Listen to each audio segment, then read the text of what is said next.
Happy Friday, everybody. So this is Boros Auras, and I was going to showcase the Azorius Mentor or the Oculus Mentor deck because I was talking about decks that do well against the Rakdos aggro strategy, and that one works particularly well because of the Into the Floodmaw. But I don't want to spend that much on Mythics yet because I usually collect the set through drafting, and I haven't drafted the set yet, so I at least want to get some drafts in before sinking that much into those sweet mythics, because I gotta hold on to those little the little amount of wildcards that I have, right? So this one was all just commons and uncommons from the new set, and I think it looks particularly fun. So this will be, Boros Auras. There's also an Azorius or white-blue Auras that's doing quite well. And so you've got the core of the mouse synergy from before. We see this in red all the time, right? Manifold Mouse, Emberheart Challenger, and Heartfire Hero. They synergize very well together. Monstrous Rage, then also a really great combat trick. Pump up your double striker, etc. Get in for a whole bunch of damage, right?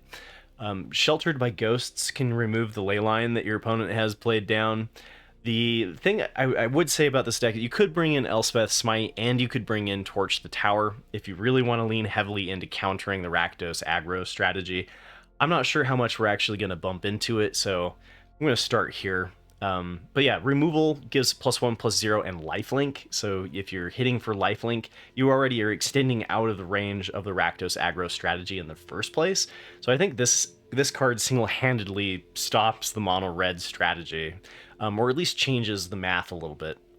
We've also got the Feather of Flight, being able to give us +1/+0 and being card neutral is particularly nice. Almost feels like a slightly more expensive Might of the Meek.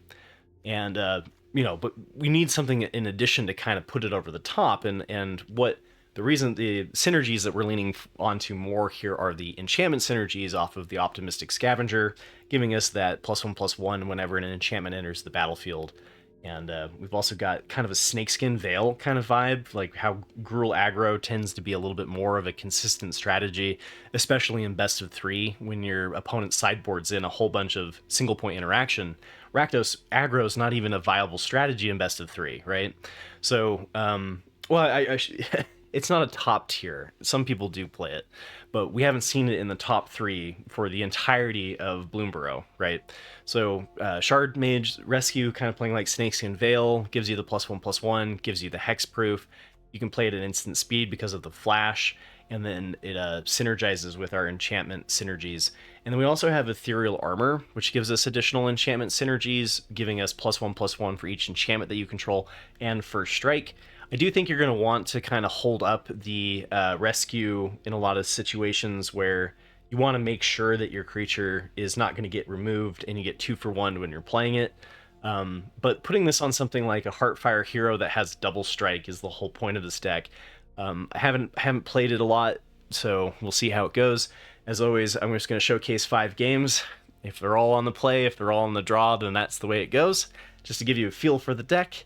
And I'll try not to make mistakes, but I've had a long week and I'm getting over a cold. So let me know in the comments below what you think. I've seen some people exploring like running Lauren's Escape. Like I mentioned already, Elspeth Smite, Torch the Tower. There's a lot of different directions to go. It's very early on in the format. By no means is this figured out. And almost forgot Atali's Favor. Everything in the deck is a permanent, and Atalia's Favor is able to discover into it is worse the more instances and sorceries that you're playing. So we do have some, right? We do have some combat tricks, which make the discover a little bit awkward. But we have a high percentage of permanents that Atalia's Favor can basically be a 2 for 1, giving a creature +1/+1 and trample, which then justifies a slightly higher land count. You could drop the Atalia's Favor and some lands if you really wanted to kind of lower this down like we've seen in Mono Red and Boros Mice before. You could also go further up the curve, bring in Mabel and things like that we saw from Bloomburrow. Like I said, lots of places to explore. So let's see how it goes. All right, opponent is going first. We've got both colors of lands. We've got the Scavenger. We've got the Heartfire Hero. We've got the Manifold Mouse. I think I like Heartfire Hero into Manifold Mouse and just start doing the double strike synergies immediately. We could go into trying to build it up before giving it double strike. So there's a couple of different ways that we could go about this. And kind of depends on what my opponent's going to play here. Because if they slam down a red source and we're on the draw, I think I'd rather have the Sheltered by Ghosts. Yeah, against white-blue, I think I'm just going to go for... Let's be the villain that they have to answer. And this looks like the Azorius... I mean, with sleight of hand there, I think this is going to be the Azorius Mentor deck. So we're likely to bump into the Floodmaw.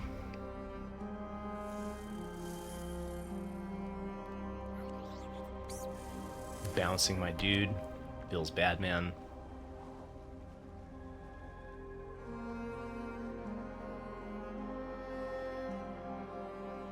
One of the things that's nice about playing in early on in the set, though, is that, like, you know, everybody's still trying to figure things out. Everyone doesn't already have, like, their favorite strategy. So, leaving up the white and the blue here, I think we're likely to get bounced. I could leave up... I could do, like, the rescue, but we only have one source. So, I could go for the Monstrous Rage, pull the end of the Floodmaw, and then hexproof it.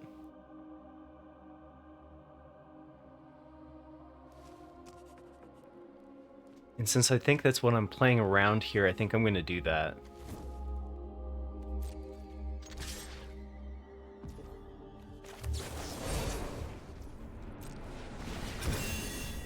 Let's see if they go for it. So hopefully we get the Into the Floodmaw here. Okay, Afara's Dispersal.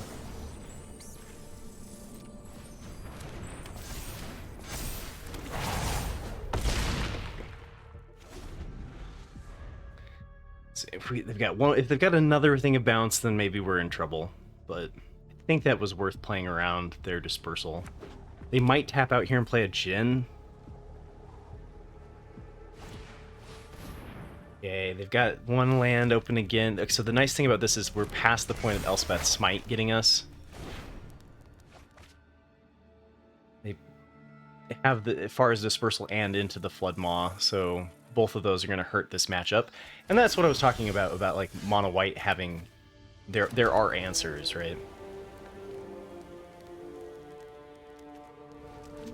Oh, they have the bounce. They probably have the bounce, right? I think I want to diversify my threats here.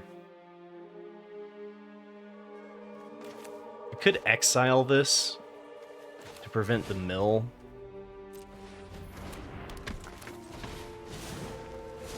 I'm gonna play that out the pre-combat so that I get the double strike.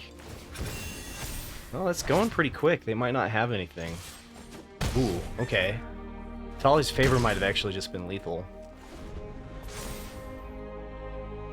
Because we would have gotten +2/+2. No, never. We had to have the double strike. What am I talking about?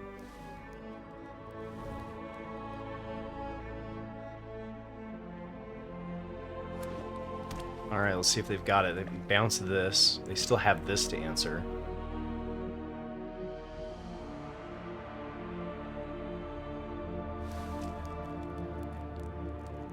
Been really flushed in the face today. I don't know why. Okay, so there's the End of the Floodmaw. There's the Apparent Oculus. We'll be talking about this deck on Monday, I'm sure. Because I believe it was the top performing deck, if not the second top performing deck. Rakdos aggro, by the way, is like 5th. Okay. Manifest Dread gives them a blocker, but I don't think this is going to be enough, and they do have the Afara's Dispersal, though. Yeah, so Lauren's Escape here would be nice. But this just wins, right? If I do this on the Manifold Mouse, they have to bounce it.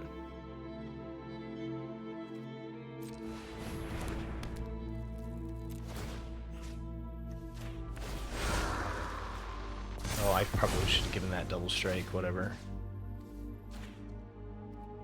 As long as we spread out the attackers here, we're okay. They can bounce the mouse, bounce whatever. Oh, we also get ward. That's right. The Sheltered by Ghost gives it ward. So if you've been playing the Rakdos aggro deck, and you've been getting killed by the Azorius Mentor deck, here is Boros Auras. Alright, we've got a 1-lander. I'm just gonna keep this simple and not keep a 1-lander. 3-lander looks a little bit better. We don't have a creature to play anything on. So we're gonna have to draw into it. I'm not sure I like that. I'm not sure how well this deck does on a mold of 5. Okay. Alright, I probably should have kept that last hand. Mold. I don't want to mold a 4. I guess we'll have to just try to draw land here. That was unfortunate. Alright, so we're going to play Battlefield Forge. We're going to take 1 damage. We're going to play the Heartfire Hero. And then I think I'd rather have the Monstrous Rage and the Ruckus more than the Feather of Flights. Maybe we put back the cheaper stuff, or the more expensive stuff, I mean.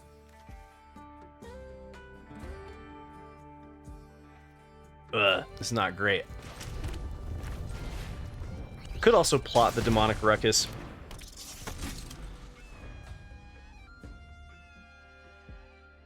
They kill this, I think I might just scoop.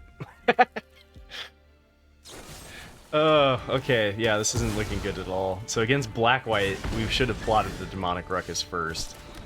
We can do that now.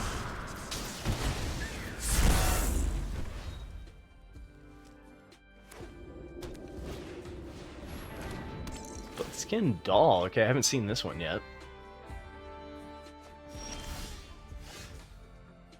Yeah, that's one of the problems with this kind of deck is all of your tricks and no threats. So.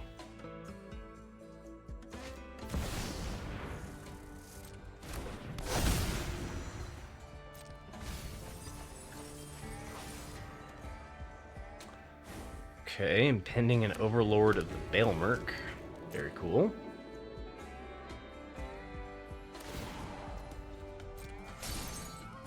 Why didn't they attack with their 2-1? Guess they're worried about haste.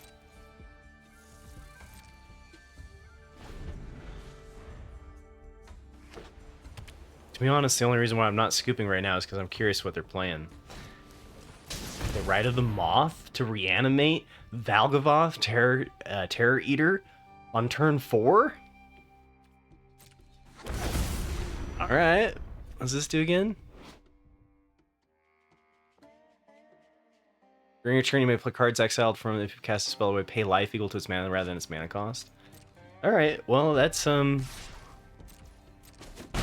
think they would have been dead. Hopefully this deck wins before they were able to reanimate. But that's a cool Orsov Reanimator deck. I think I'm going to scoop it up at that point.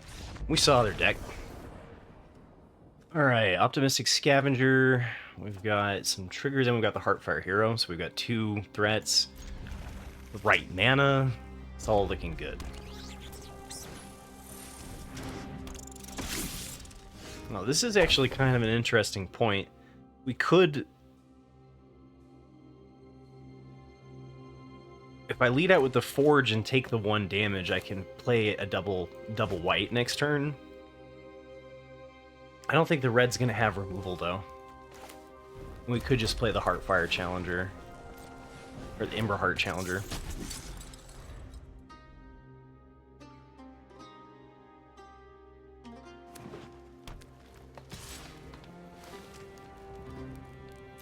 Don't think I can block there. Then just play a combat trick. It's Gruul aggro, playing... Yeah, okay. So we're kind of like playing Gruul aggro right now. I think because I can't do the double pip white, just play out the Emberheart Challenger and attack here. And then next turn we can do like the Scavenger plus the Feather of Flight. But I think we're gonna be dead to this. This is where we need to draw our removal. The Sheltered by Ghosts.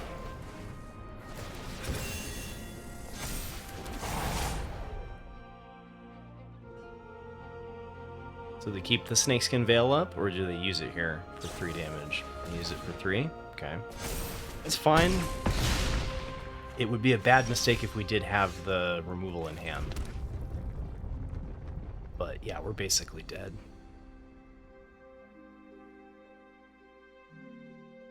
I don't want to block this on a combat trick. That's basically like we're toast.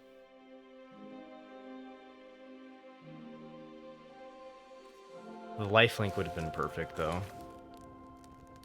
I guess I could try to draw into it with...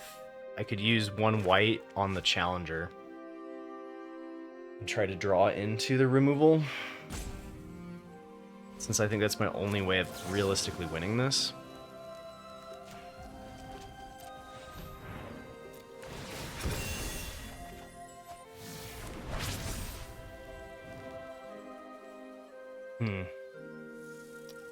That does not give lifelink.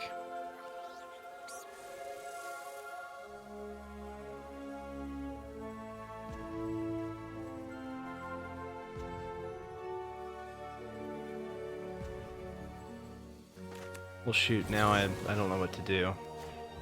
Since I missed it. I think we're just dead, so... I have to come up with, what, 2 damage? Oh, it was the next card! Oh, man, okay. Let's see here. If I try to block with my 3/3 on their 3/3, I'm still dead to a single spell, so... I think I'm better off just attacking there, and maybe they've got 4 lands in hand and didn't play a land last turn? Question mark? We're dead.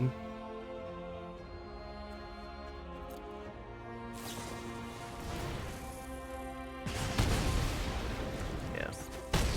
Alright. 1 card off of being able to have the answer, though. Alright. We've got all white.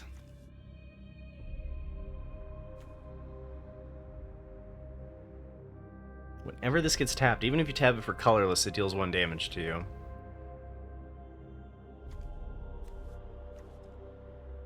So I think I'm going to try to operate off of a 1.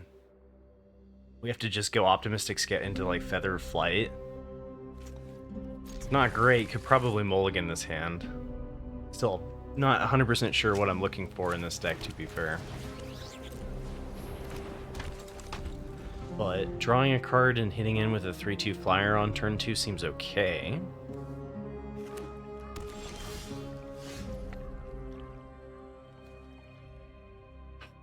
Alright. Brand Portal.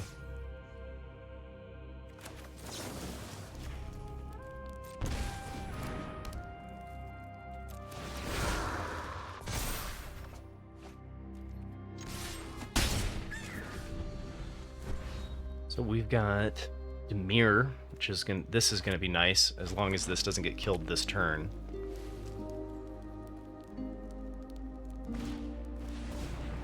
Alright, this is probably a Sultai Reanimator deck. We got Founding the Third Path. Don't hit a cut down. Leave my scavenger alone. Damn it. Okay.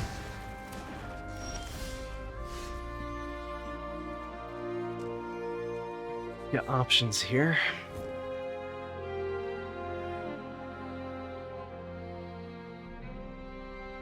Did they hit anything scary? Oh, they didn't mill yet, that's right. Okay.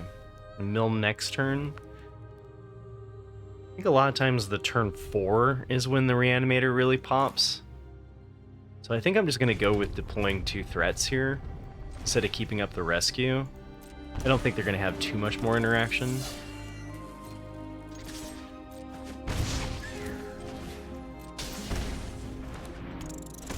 I could have also Sheltered by Ghosts to remove this, right? So I could have played the Heartfire Hero and played the Sheltered by Ghosts, because it does remove non-land permanents.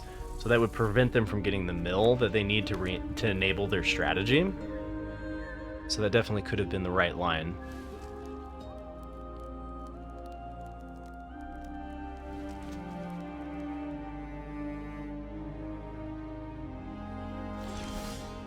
Okay. Tap land by tap land. Do we want to... Okay, so the 3 mana pass, definitely have interaction. I think Feather of Flight here on the Heartfire hero instead of the dig off of the Challenger. And we're going to tap the Thran portal so that we can keep the rescue up.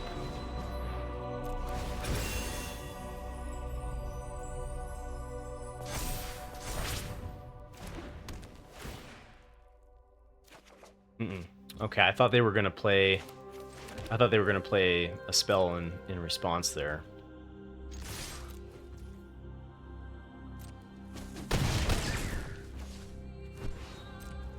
Could hit him for 2 more damage and put him to 7. Okay. Hit the Squirming Emergence, and they put it in their hand.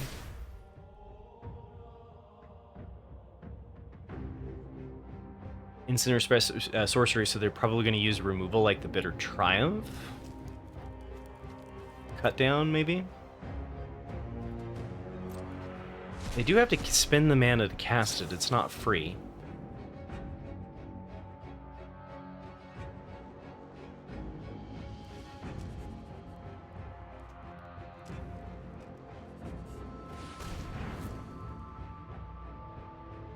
So they have to discard a card, which gives them the Reanimator target.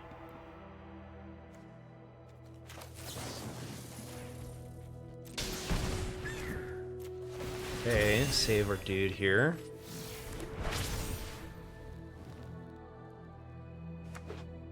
Alright, we've got 5 mana.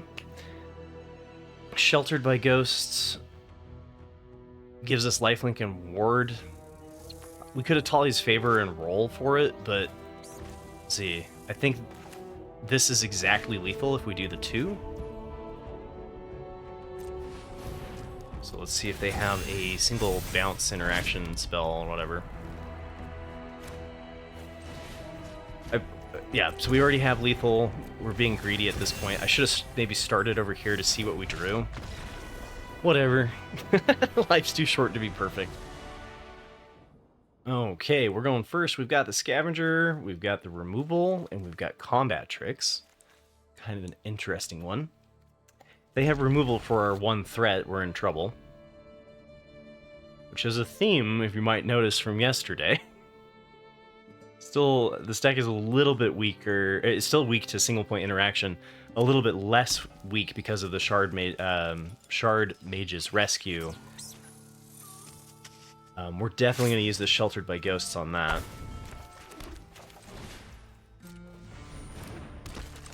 Or on their 1-drop. It'll be like if they throw down a Scamp here.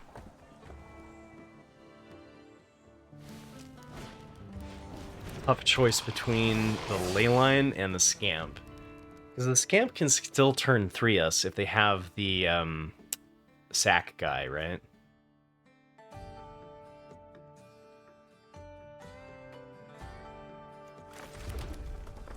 I think we're going to gain too much life for it to really matter. So I'm just going to go with removing the Scamp. That's what my gut says.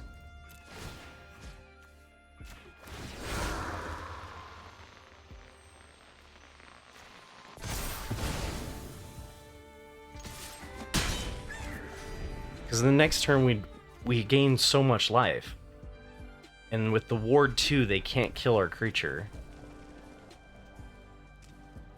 See what I mean? This card single-handedly destroys the Rakdos aggro mono-red Leyline deck. They're gonna hit us for a lot of damage, but we're gonna gain so much life. Oh my goodness, we could go with the Monstrous Rage.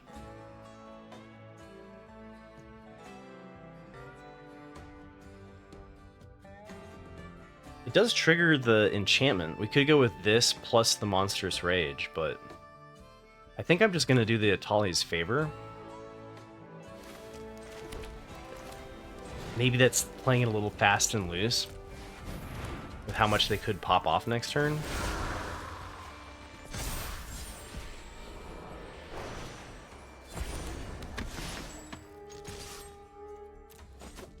This almost has like a Boros heroic vibe to it. right? Because like it has the like, let's make this thing that just like would have double strike, and just, I guess this one is not a mouse, but I don't know. It feels like it's Illuminator Virtuoso-esque, right?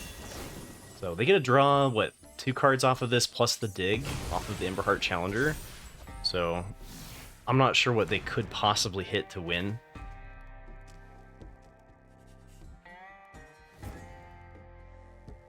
Ward 2 kills it. Also, by the way, High Noon. I don't know if you've ever played this deck against High Noon. That's not a fun time either.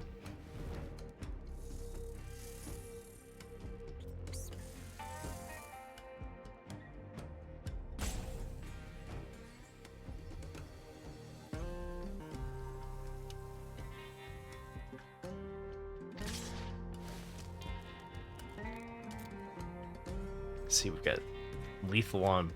We've got lethal next turn. Maybe I should have blocked that, because we are going to take a fair amount of damage here. If they had the fling, we'd go to 2.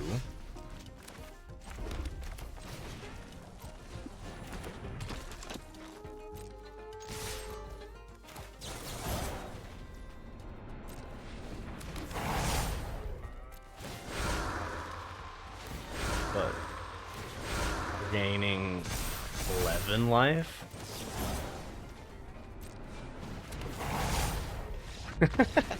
Put it on the other one, so we still get the +3. I mean, like, we just, yeah, GG. Thanks for watching, guys. I hope you enjoyed it. Deck's fun, definitely doing the thing.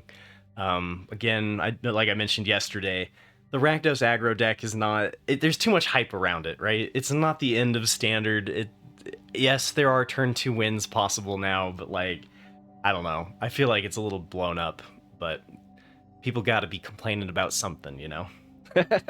So, on Monday, I'll go over my best of 1, best of 3 meta review, talk about some of the decks that have been performing well in the first week of Bloomborough, go over some tournament winners from the weekend, and then Tuesday, I'll open up the community deck tech, so if you would like to submit your brews for Bloomborough, I should have a little bit more data on what has been performing well to give you, hopefully, some good ideas for your own brews. And in the meantime, good luck climbing the ladder and enjoying Magic, and take care, everybody.